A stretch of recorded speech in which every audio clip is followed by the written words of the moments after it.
"We'll just estimate," the buyer said. He was leaning on the top rail of the fence, notepad already open, pen already in hand. He had done this before, many times, on many farms, in many yards that looked exactly like this one. He scanned the pen across the lot. 22 head of feeder steers. Medium frame, mid-weight, ready to move. He wrote a number down without asking a single question about a scale. That was October 1986, and that sentence, "we'll just estimate," carried more financial weight than it sounded like. I wasn't there that morning, but I heard about it the same week it happened. The way you heard about everything in a county where the sale barn had just closed and every farmer was figuring out how to sell cattle without one. The man who told me about it didn't tell it as a triumph. He told it as a fact. Here is what happened. Here is what it cost. Here is what he did about it. That's how most stories got told in 1986. There wasn't much appetite for drama. There was too much reality in the way. For most of the 20th century, livestock pricing in rural America ran through sale barns, physical auction facilities, usually at county seats or rail junctions, where cattle moved across a certified scale, through a ring, and in front of a crowd of competitive bidders. The system was imperfect. Barn owners took their cut. Some operations ran shady. Access depended on where you lived and whether you could afford the hauling. But the system produced something that turned out to be more essential than most people understood while they had it.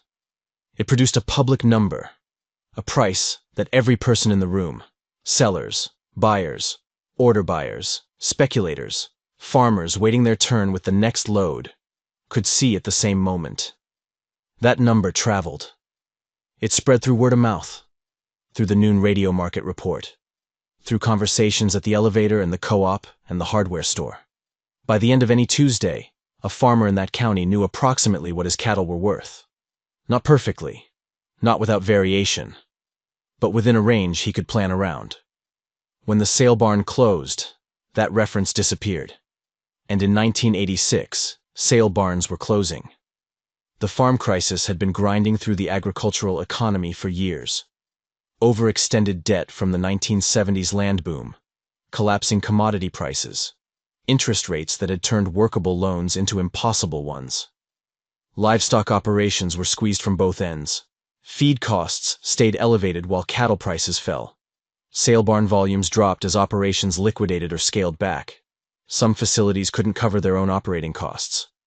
A few shut down quietly between one Tuesday and the next, and farmers who had always hauled cattle 30 miles to the ring found one week that there was no ring to haul to.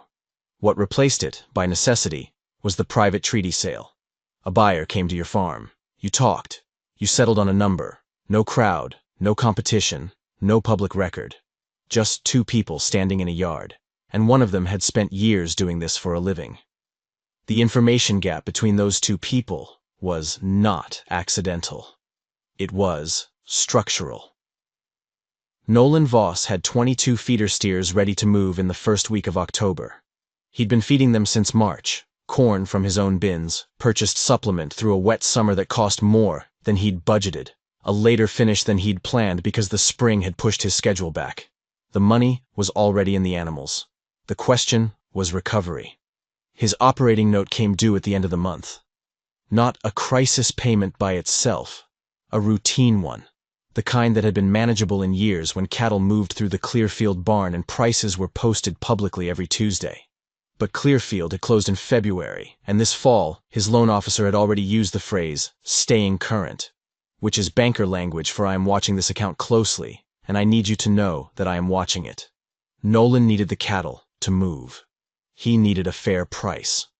Those two needs pointed in the same direction when the market was transparent. In the fall of 1986, they did not always point that way. The buyer's name was Alan Trower. He worked a territory covering 4 counties, purchasing for a feedlot operation in the western part of the state. He was not dishonest in any legal sense. He was a professional who moved cattle for a margin, and his job, the job he was paid to do, was to acquire animals at the lowest price the market would bear. In a system with transparent public pricing, the market set that floor. In a system without it, the floor was whatever the seller would accept without walking away. Alan looked at the 22 steers and wrote a number. His visual estimate placed the average animal at roughly 615 pounds. At the going rate of 58 cents per pound on live weight, he offered $356.70 per head. 22 head. Total, $7,847.40. Nolan did not react immediately. He had already been doing arithmetic. I want to explain something about what happens when you remove a scale from a livestock transaction, because it's not obvious if you haven't been in one. Live weight pricing is simple in principle. You weigh the animal. You multiply by the price per pound. You get a number. The complication, the one that becomes significant very quickly when margins are thin, is that without a scale, you are not dealing with a weight. You are dealing with an estimate of a weight. And estimates are not neutral measurements. They are positions in a negotiation. A professional buyer estimating weights on a string of cattle has every structural incentive to estimate low. Not by a dramatic margin. A 70-pound miss on a 650-pound animal would be obvious, would damage the buyer's credibility, would not survive long in a community where farmers talk. But 30 pounds? 40? That sits comfortably inside the range where two experienced people looking at the same animal might genuinely disagree. Fill, frame, condition, these are real variables. A steer that has been standing in the sun for 3 hours with water available looks different than the same animal after a 12-hour stand with no feed or water. A buyer who understands this does not need to cheat. The structure of the situation does the work. I sold feeder cattle without a scale in the fall of 1985, the year before Nolan's transaction. I didn't have one on my property and didn't think to find one. I took the estimate I was given, ran the numbers, and thought, that seems about right. I have no way to know now what the actual weights were. I signed the bill of sale and the cattle left and the check came. I have thought about that transaction more than once since then. I think about it particularly when I tell this story. Nolan had been watching this string of steers for 7 months. He had a stockman's read on them. Not a scale number, but the accumulated feel of someone who had looked at these animals every single day while they were growing. He looked at Alan's estimate of 615 and thought, that's low. He thought it was low by 40 pounds per head, maybe more on the top end of the string. 40 pounds at 58 cents is $23, 20 per animal. On 22 head, that was $510. 40. $510 was roughly equivalent to the gap between making his operating note at the end of the month and having the conversation with his lender that he was trying to avoid. He said, I've got a scale. Alan looked up from his notepad. There's a platform scale in the back of the sorting pen. I used it before Clearfield was running. We can weigh them. Alan said, these are pretty even cattle, Nolan. I don't think we need to go through all that. That sentence, I don't think we need, was doing a significant amount of work. It was framed as a practical convenience, a mutual time-saving measure. What it actually communicated was, I would prefer not to introduce a number I cannot control into this conversation. Nolan said, probably take us 45 minutes. I'd feel better having actual weights on the bill of sale. He was not angry. He did not accuse Alan of anything. He said it the way a man says he'd like to check the oil before a long drive. As a matter of ordinary practice. That tone mattered. There was no argument to deflect. There was only a man who wanted to weigh his cattle before selling them. Alan said he supposed they could do that. The scale had not been used in 2 years. It was a platform scale. A Howe model from the late 1940s. Mechanical beam balance, heavy steel construction, gates at each end for running single animals through. The beam was dusty. One counterweight slot had accumulated chaff from the last time the pen had been full of hay. Nolan wiped it down and checked the zero twice before he ran the first animal in. I need to be honest about something here. I've told this story a few times over the years, and people tend to hear it as straightforward. Man uses scale, gets fair price, end of story. What they miss is the minute or two that happened before Nolan ran the first steer. He was standing at that scale, checking the zero. And the thought he was carrying was, what if the scale is wrong? He hadn't used it in 2 years. He hadn't had it certified. If it read low, he'd be in the same position, but now he'd have produced the number himself. If it read inconsistently, Alan would challenge it, and the challenge would be legitimate. He checked the zero a second time. The beam balanced clean. He decided that was enough. That decision, to proceed on the evidence available rather than wait for certainty he couldn't get, is the part of this story that I think about most. You rarely have perfect information when the clock is running. You have what you have, and you decide. The first steer stepped onto the platform. The gate clacked shut. The animal shifted its weight, settled, and the beam swung and steadied. 661 pounds. Alan's estimate had placed that class of animal at 615. The difference on that one steer at 58 cents was $26.68. Not dramatic in isolation. Nolan opened the back gate, ran the steer through, and brought the next one in. 648 pounds. Then 659. Then 641. Then 674. The largest animal in the string, which Alan had estimated at around 630. After the fifth animal, the arithmetic had become clear. Nolan was running 42 to 46 pounds above the estimate on every animal weighed. On 22 head at 58 cents, that was more than $530 in the difference. He kept that number to himself and kept running cattle. By the 9th steer, something else had changed. Nolan's neighbor, a man named Sid Calloway, who ran a cow-calf operation 2 miles up the road, had pulled into the driveway in his truck. He'd come to return a post digger he'd borrowed the previous week. He stopped when he saw the activity in the sorting pen. He got out and stood at the fence without saying anything. A few minutes later, a pickup slowed on the county road. A farmer, named Ernie from the far end of the township, who had his own sale coming up in 2 weeks, and had been trying to figure out how to handle the pricing. He pulled in too. Neither man said anything. They watched the gate open and close. They watched the beam settle. They watched Nolan write numbers in his pocket notebook. In a county where every producer knew he would be selling cattle by private treaty for the foreseeable future. Watching a functioning scale was not idle curiosity. It was professional information.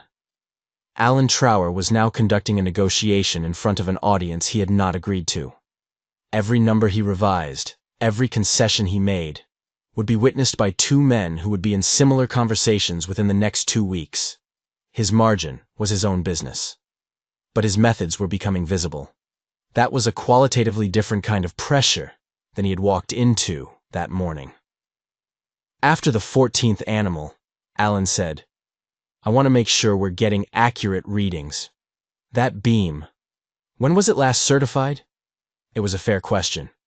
It was also the only move left to him. Nolan said he didn't know the exact date. He said the scale had matched the Clearfield certified scale within a few pounds on multiple loads when both had been operating. He said if Alan wanted to challenge the calibration, they could discuss that, but that they'd already run 14 animals, and every single one had come in above the estimate, which was not the pattern you'd see from a scale with random calibration error. Random error would run both directions. Sid Calloway, standing at the fence, said nothing, but he was taking that answer in. Alan spent a few seconds with his notepad. He was not deciding whether to buy. He needed cattle. His feedlot had pen space, and these were decent animals at any reasonable price. He was deciding what number he could justify to his employer given a column of scale readings that was not cooperating with his opening offer. His original position had been built on an estimated average of 615 pounds. The scale was producing an average of something closer to 655. At 58 cents, that difference per head was $23. 20. On 22 head, it was $510. 40. He offered 58 cents at scale weight. No shrinkage deduction, no adjustment for fill. Price off the actual numbers. The final average came in at 653 pounds. Nolan had estimated 655 before the first animal stepped on the platform. He didn't mention that to anyone. Alan drove out with 22 head of cattle at a price that reflected what they actually weighed. He stopped at 2 more farms before dark. At the second one, he did not offer an estimate. He asked if there was a scale available. The question itself, the fact that he asked it before presenting a number, was the change. It meant the seller might have an independent reference. It meant the estimate, if one was coming, would need to hold up to an alternate measurement. That shift happened in one afternoon on one farm. Not because of a meeting or an agreement or any organized effort. Because 22 steers went across a scale while 2 farmers stood at a fence and watched the beam settle. Sid Calloway called Nolan that evening. He had a pen of cattle coming up for sale. He didn't have his own scale. He asked whether Nolan's was available. Nolan said yes. He told Sid the beam capacity, mentioned that a counterweight pin needed replacing before the next use, and said he'd help him run the cattle through when the time came. He said he figured a few other people in the county might be asking about the same thing before long. Over the following month, 4 private treaty sales in that county were conducted with scales present. Nolan's, 2 others that had been sitting unused for years in equipment sheds, and 1 that a farmer borrowed from a neighbor 2 townships over. None of it was coordinated. There was no agreement, no organization, no meeting called to address the issue. Information moved the way it moves in small agricultural communities, person to person, over the phone, at the elevator, across the fence. The context was simple. Scales existed. They produced numbers. Numbers changed negotiations. Private treaty sales did not stop. They were the only mechanism most of these producers had. But buyers who came to farms in that county started asking, sometimes before they offered an estimate, whether the seller had a way to weigh. That question, by itself, was a structural shift. It meant the estimate had to be defensible against a potential measurement. An estimate is a position. A position, when it can be checked, tends to move toward the actual number. Nolan paid his operating note at the end of October, not with room to spare.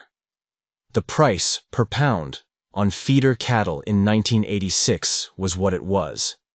58 cents on a fair weight was not a prosperous number. It was a survivable one. The farm crisis did not resolve because 22 steers went across a platform scale in one county. The structural forces driving operations into default, debt loads taken on against inflated land values, commodity prices that had compressed without recovering, interest rates that made every loan more expensive than the margin could support. Those forces were larger than any individual transaction, any individual scale, any individual farmer who decided to measure before he signed. What changed was narrower than that. On one transaction, in one yard, the information available to both parties became equal. The buyer's position had to be grounded in a number rather than a judgment.